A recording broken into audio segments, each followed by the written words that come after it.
কোথাও কি পৃথিবীর লেখা আছে যে যার বিরুদ্ধে অভিযোগ আনা হয় তিনি কথা বলতে পারবেন না? যার বিরুদ্ধে অভিযোগ আনা হয় তিনি পৃথিবীর কোন জায়গা থেকে কথা বলতে পারবেন না, তার দেশে কথা বলতে পারবেন না, এমন কোন কথা কি আছে? এগুলোর প্রকাশ তো আমরা দেখেছি যে ৩২ পোড়ানো নিয়ে মন্তব্য করবার কারণে কেন কথা বলতে পারবেন না? কিসের জন্য পারবেন না? কোন আইনে পারবেন না? একটা আইন পৃথিবীর কেউ কি আমাকে দেখাতে পারবে যে এই কারণে তিনি কথা বলতে পারবেন না? মানে কথা বলবার বিরুদ্ধে কোন আইন কি বাংলাদেশে হয়েছে? তাহলে কি ভয় এটা যে মাননীয় প্রধানমন্ত্রীর বক্তব্যে এই সময়ের যারা সন্তানরা আছে, যারা ভুল ক্রমে তাদের ওই কথিত জঙ্গি হামলাতে গেছে, তারা তাদের ভুল বুঝতে পারবে, বাংলাদেশ আওয়ামী লীগের দিকেই তারা ধাবিত হবে, এই কি ভয়? নাকি বিএনপি ইলেকশনের কথা বলছে, বিএনপি কে ভয় দেখানোর জন্য এই পুরো কর্মকাণ্ড সাজানো হয়েছে যাতে ইলেকশনের কথা না বলে পারবেন না? একটা আইন পৃথিবীর কেউ কি আমাকে দেখাতে পারবে যে এই কারণে তিনি কথা বলতে পারবেন না? মানে কথা বলবার বিরুদ্ধে কোন আইন কি বাংলাদেশে হয়েছে? নাকি এটা গায়ের জোরে প্রতিষ্ঠা করতে চাচ্ছে? তার থেকেও বড় কথা যে এইভাবে মাসের পর মাস মাননীয় প্রধানমন্ত্রী বক্তৃতা দিলেন, অনেকবার ভাষণ দিয়েছেন, তো মাননীয় প্রধানমন্ত্রী সেই ভাষণগুলোর সাথে তো এই ভাষণ মোটামুটি বলা যায় যে কাছাকাছি। সেখানে ছাত্রদের উদ্দেশ্যে কিছু কথা ছিল, সেই ছাত্রদের উদ্দেশ্যে কথাগুলো কি ছিল? যে তারা অনেকের প্ররোচনাতে সেখানে এসেছে, ছাত্রদের প্রতি রাগ নেই, তারাও একসময় আন্দোলন করেছেন। তাহলে কি ভয় এটা যে মাননীয় প্রধানমন্ত্রীর বক্তব্যে এই সময়ের যারা সন্তানরা আছে, যারা ভুল ক্রমে তাদের ওই কথিত জঙ্গি হামলাতে গেছে, তারা তাদের ভুল বুঝতে পারবে, বাংলাদেশ আওয়ামী লীগের দিকেই তারা ধাবিত হবে, এই কি ভয়? নাকি বিএনপি ইলেকশনের কথা বলছে, বিএনপি কে ভয় দেখানোর জন্য এই পুরো কর্মকাণ্ড সাজানো হয়েছে যাতে ইলেকশনের কথা না বলে? নাকি এইটা ছিল এমন একটা শোডাউন, তাদের যে দল আছে নাগরিক কমিটি, তারা যেই কিংস পার্টি বানাচ্ছে, সেই পার্টি এরকম মারমার কাট করে জানান দিল যে তারা বাংলাদেশে কি করতে আসছে? তা জানেন, এই দখলদার ইউনূস বাহিনী এত ভয়ঙ্কর, এত নিষ্ঠুর যে এই ৩২ নম্বর বাড়ি, বঙ্গবন্ধু স্মৃতি বিজড়িত ঐতিহাসিক বাড়ি ভাঙার পরে এই নির্লজ্জ, এই ভয়ঙ্কর সরকার, এই সরকার বলাটাও আসলে ভুল, এই দখলদার বাহিনী তারা একটি প্রেস রিলিজ দিয়েছে। আমি সেই প্রেস রিলিজটা পড়বো এবং আপনাদেরকে কয়েকটা ঘটনা বলবো, যে ঘটনাগুলো আপনারা সাধারণ মানুষের মধ্যে ছড়িয়ে দেবেন। 6 ফেব্রুয়ারি চিফ অ্যাডভাইজার জিওভি নামে একটি ফেসবুক পেজ থেকে এই দখলদার বাহিনী একটি প্রেস রিলিজ ইস্যু করে, যেখানে বলা হয় ধানমন্ডির ৩২ নম্বর বাড়িতে ভাঙচুরের ঘটনা অনভিপ্রেত ও অনাকাঙ্ক্ষিত। ওরে বাবা! পলাতক অবস্থায় ভারতে বসে জুলাই অভ্যুত্থানের বিরুদ্ধে শেখ হাসিনার উস্কানিমূলক বক্তব্যের কারণে জনমনে গভীর ক্রোধের সৃষ্টি হয়েছে, যার বহিঃপ্রকাশ ঘটেছে। এই পুরো প্যারাটা মিথ্যে ভর্তি। কিভাবে? মাননীয় প্রধানমন্ত্রী ভাষণ দেওয়ার কথা, অর্থাৎ 5 ফেব্রুয়ারিতে রাত ৯টায় বাংলাদেশ সময় ভাষণ দেওয়ার কথা, একদিন আগে থেকে ঘোষণা দিয়েছে এই বাড়ি ভেঙে ফেলবে। আপনারা জানেন যে ফ্রান্সে বসে পিনাকি ভট্টাচার্য এটার পুরো মাস্টার মাইন্ড ছিল, এবং সে কিভাবে মব ক্রিয়েট করেছে, সে কিভাবে মানুষকে একত্রিত করেছে, এবং ঘোষণা দিয়ে এই বাড়ি ভাঙার পুরো কার্যক্রম চলছিল। মাননীয় প্রধানমন্ত্রী যদি ফেব্রুয়ারির 5 তারিখে রাত ৯টায় বাংলাদেশ সময় ভাষণ তখনও দেয়নি, তার আগেই এই মানুষজন কিভাবে বুঝলো যে এটা উস্কানিমূলক বক্তব্য হবে? মানে ভাষণের আগেই যদি কেউ বুঝে ফেলে এটা উস্কানিমূলক হবে, তাহলে তো বুঝতে হবে যে এটা পুরোটা হচ্ছে স্টেট ফান্ডেড এবং রাষ্ট্র এটার সম্পূর্ণভাবে অ্যাকোমোডেট করেছে। একে টাকা পয়সা দিয়ে, এই যে বুলডোজার এসেছে সেখানে লেখা ছিল ঢাকা উত্তর সিটি কর্পোরেশন, সেখানে সরকারি বুলডোজার এসেছে, সরকারি লোকরা এসেছে, পুলিশ সেখান থেকে সরে গেছে, আর্মি লোক দেখানো সেখানে এসে তারা সেখান থেকে হাসতে হাসতে চলে গেছে। অর্থাৎ পুরো রাষ্ট্র এই জিনিসটা করেছে, নাম দিয়েছে সাধারণ মানুষ করেছে, যেখানে আমাদের কাছে স্পষ্ট নিদর্শন আছে যে আইসিসের পতাকা উড়েছে, হামাসের পতাকা উড়েছে, সেখানে হিজবুত তাহরির ছেলেপেলেরা সেখানে ভিড় করেছে। যাই হোক, আমার আর এখানে সাধারণ মানুষ আপনাদের কাছে একটা বিনীত প্রশ্ন, সেটা হচ্ছে মাননীয় প্রধানমন্ত্রী আপনারা জানেন গত ৩-৩.৫ মাস বা 4 মাস ধরেই বলা যেতে পারে যে পৃথিবীর বিভিন্ন দেশে যারা বাংলা ভাষাভাষী আছে, বাংলাদেশিরা আছে, তাদের উদ্দেশ্যে তিনি ভাষণ দিয়ে যাচ্ছিলেন। আমি নিজে লন্ডনের ইমপ্রেশন হলে একটি আপনার এরকম মিটিং এ আমি অ্যাটেন্ড করেছিলাম।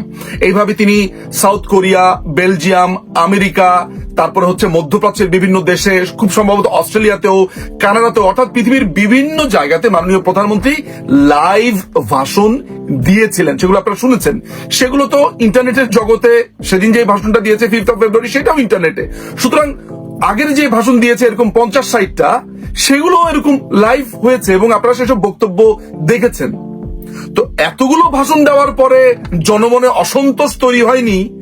খুবই পার্টিকুলারলি ছাত্রলীগের পেজ থেকে তিনি যখন ভাষণের ঘোষণা দিলেন তখন জনমনে অসন্তোষ তৈরি হলো, তাও 24 ঘন্টা আগে বা তারও আগে। মানে ভাষণ দেওয়ার আগেই যখন বলেছে বা বলছে যে উস্কানিমূলক বক্তব্যের কারণে জনতা সেখানে জড়ো হয়েছে, তাহলে বুঝতে হবে যে এই পুরো ব্যাপারটি প্ল্যান্ড। কারণ ভাষণের আগে তো কারো পক্ষে বোঝার কথা না যে তিনি কি বলবেন। এবং আপনারা ভাষণ শুনেছেন, আপনারা নিশ্চয়ই দেখেছেন, তার সেই ভাষণগুলোর অনেক অংশ আপনারা জানেন, এর আগের অন্যান্য ভাষণে শুনেছেন। এবং তিনি সেখানে সাধারণ ছাত্রদের উদ্দেশ্যে বলেছেন যে তার ছাত্রদের প্রতি রাগ নেই, ক্ষোভ নেই, এই বয়সটাই এমন, তারাও একসময় রাজনীতি করেছেন। এই কথাগুলো তো খুবই সত্য। সেখানে উস্কানিমূলক কি কথা আছে? ওই প্রেস রিলিজের এবার দ্বিতীয় প্যারাটা যদি আমরা লক্ষ্য করি, তাহলে সেখানে দেখতে পাই লেখা আছে, গত 6 মাসে 32 নম্বর বাড়িটিতে কোনো ধরনের আক্রমণ, ধ্বংসযজ্ঞ হয়নি। গতকাল রাতে এটি ঘটেছে পলাতক শেখ হাসিনার বক্তব্য ঘিরে, যার দুটি অংশ আছে। মিথ্যাচারের যদি একটা ক্লাসিক এক্সাম্পল হয়, তাহলে বোধ করি এই দ্বিতীয় প্যারাটা, এটা মনে হয় ক্লাস 8 পাস ফারুকি লিখে দিয়েছে, কারণ ফারুকিকে দেখেছি এটা শেয়ার করতে। তো এই, আমি অন্যের কথা বলবো না, শুধুমাত্র 8 পাস ফারুকি যে এখন অপদেষ্টা হয়েছে, যখন সে অপদেষ্টা হয়নি, এই নাখালপাড়ার ড্রাগখোরটা এর আগে একটা স্ট্যাটাস দিয়েছিল, খুব সম্ভবত 5ই অগাস্টের পর। সে কি লিখেছিল সেটা নিশ্চয়ই আপনার স্ক্রিনে দেখতে পাচ্ছেন। সেখানে সে আহ্বান করেছিল ইউনূস যাতে 32 নম্বরের পোড়া বাড়িটা দেখতে যায়, কারণ 5ই অগাস্ট বঙ্গবন্ধুর এই বাড়িটি, এই ঐতিহাসিক বাড়িটি আগুনে পুড়িয়ে দেওয়া হয়। তো 5ই অগাস্ট কি 6 মাসের অংশ নয়?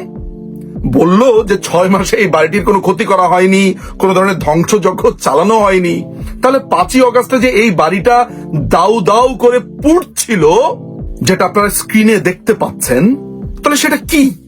এই বাড়িটা 5ই অগাস্টে পুড়েছে, এরপরে এটাকে গুড়িয়ে দেওয়ার জন্য তাদের ভেতরের যেই অমানসিক চিন্তাটা, অমানসিক আকাঙ্ক্ষাটা, সেটাই বাস্তবায়ন করেছে।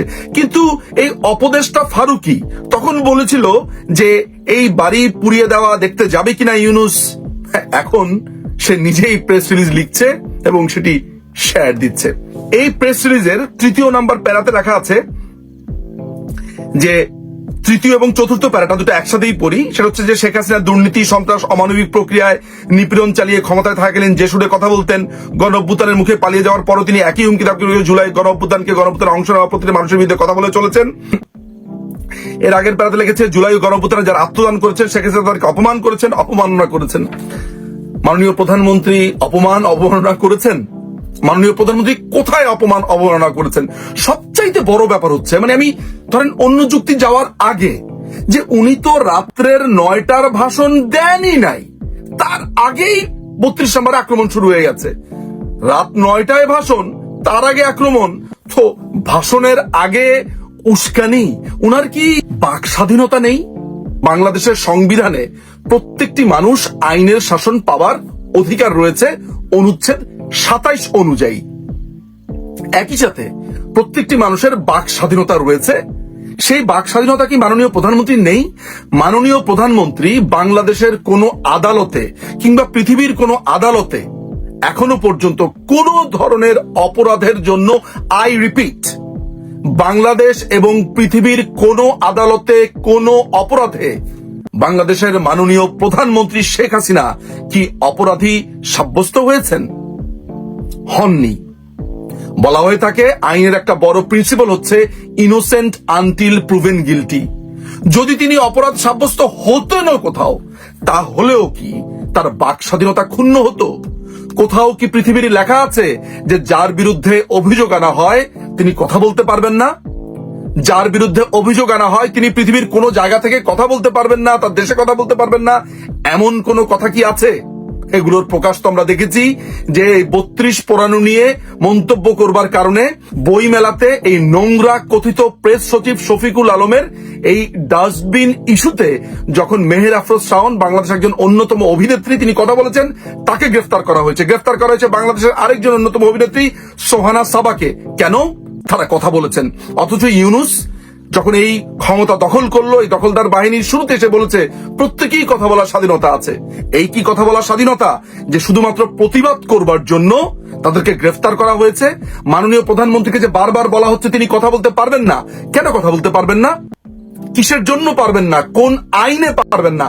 একটা আইন পৃথিবীর কেউ কি আমাকে দেখাতে পারবে যে এই কারণে তিনি কথা বলতে পারবেন না?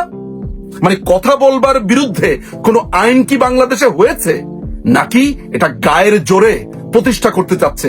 তার থেকেও বড় কথা যে এইভাবে মাসের পর মাস মাননীয় প্রধানমন্ত্রী বক্তৃতা দিলেন, অনেকবার ভাষণ দিয়েছেন। তো মাননীয় প্রধানমন্ত্রী সেই ভাষণগুলোর সাথে তো এই ভাষণ মোটামুটি বলা যায় যে কাছাকাছি। সেখানে ছাত্রদের উদ্দেশ্যে কিছু কথা ছিল। সেই ছাত্রদের উদ্দেশ্যে কথাগুলো কি ছিল? যে তারা অনেকের প্ররোচনাতে সেখানে এসেছে, ছাত্রদের প্রতি রাগ নেই, তারাও একসময় আন্দোলন করেছেন। তাহলে কি ভয় এটা যে মাননীয় প্রধানমন্ত্রীর বক্তব্যে এই সময়ের যারা সন্তানরা আছে, যারা ভুল ক্রমে তাদের ওই কথিত জঙ্গি হামলাতে গেছে, তারা তাদের ভুল বুঝতে পারবে, বাংলাদেশ আওয়ামী লীগের দিকেই তারা ধাবিত হবে? এই কি ভয়? নাকি বিএনপি ইলেকশনের কথা বলছে, বিএনপি কে ভয় দেখানোর জন্য এই পুরো কর্মকাণ্ড সাজানো হয়েছে যাতে ইলেকশনের কথা না বলে? নাকি এইটা ছিল এমন একটা শোডাউন, তাদের যে দল আছে নাগরিক কমিটি, তারা যেই কিংস পার্টি বানাচ্ছে, সেই পার্টি এরকম মারমার কাট করে জানান দিল যে তারা বাংলাদেশে কি করতে আসছে? আমার তো মনে হচ্ছে যে নির্বাচনের কথা যে বারবার বলছিল বিএনপি এবং অন্যান্য দলগুলো, তাদেরকে দমানোর জন্য, তাদেরকে ভয় দেখানোর জন্য, যে নির্বাচনের কথা যদি আরেকবার বলো তাহলে আমরা এই ঘটনাগুলো ঘটাবো। এটাই সম্ভবত রিজন, এটাই সম্ভবত কারণ এই ঐতিহাসিক বাড়িকে গুড়িয়ে দেওয়ার মধ্য দিয়ে তারা সেটা করেছে। প্রিয় দর্শক, প্রিয় সমর্থক যারা আছেন, যারা দেখছেন, যারা বাংলাদেশ আওয়ামী লীগকে ভালোবাসেন, মুক্তিযুদ্ধকে ভালোবাসেন, বঙ্গবন্ধুকে ভালোবাসেন, আপনারা এই বক্তব্যগুলো ছড়িয়ে দিন, জানিয়ে দিন এই যুক্তিগুলো যে মাননীয় প্রধানমন্ত্রীর কি বাক স্বাধীনতা নেই? মাননীয় প্রধানমন্ত্রীর বিরুদ্ধে কোনো অভিযোগ কি প্রমাণিত হয়েছে যে তিনি কথা বলতে পারবেন না? মাননীয় প্রধানমন্ত্রী রাত 9টায় ভাষণ দেওয়ার আগেই, তার কথা আগেই, যখন এই 32 নম্বর পোড়াতে আসলো, গুড়াতে আসলো, তার আগেই কিভাবে বুঝলো যে তিনি উস্কানিমূলক বক্তব্য দিবেন? বক্তব্যের আগেই কিভাবে সেটা বোঝা সম্ভব? এই প্রশ্নগুলো করুন, এই যুক্তিগুলো দেখান এবং জনে জনে ছড়িয়ে দিন। আমাদের হাতে যে অস্ত্র আছে, আমাদের হাতে শক্তি আছে, এই বক্তব্যগুলো ছড়িয়ে দেওয়ার, এই বক্তব্যগুলো মানুষের কাছে পৌঁছে দেওয়ার, সেটা করেন। এই ক্ষমতাটুকুর পুরো ব্যবহার আমরা করব। বাংলাদেশের মানুষকে জাগিয়ে তুলুন, বাংলাদেশের মানুষকে বলুন এই নমরুদ সরকার, এই ভয়ঙ্কর সরকারের পতন ঘটাতেই হবে এবং ভয়ঙ্কর ভাবেই ঘটাতে হবে। আমাদের যদি একটা সন্তানও বেঁচে থাকে, আমাদের লেগেসি যদি একজনও বেঁচে থাকে এই বাংলাদেশে, আমরা থাকি আর না থাকি, এই প্রত্যেকটি অন্যায়ের বিচার তারাই করবে। আমরা বেঁচে থাকলে আমরা করব, আমরা মরে গেলে আমাদের পরের প্রজন্ম করবে, আমাদের পরের প্রজন্ম বেঁচে না থাকলে তার পরের প্রজন্ম করবে। কারণ এই টর্চ, এই আন্দোলন, এই ক্রোধ সবার ভেতরেই প্রবাহিত হয়েছে। প্রত্যেকেই শপথ নিয়েছি এবং বড় কিছু নিশ্চয়ই আসছে। দেখতে থাকুন, ছড়িয়ে দিন। অনেক ধন্যবাদ। জয় বাংলা, জয় বঙ্গবন্ধু, বাংলাদেশ চিরজীবী হোক।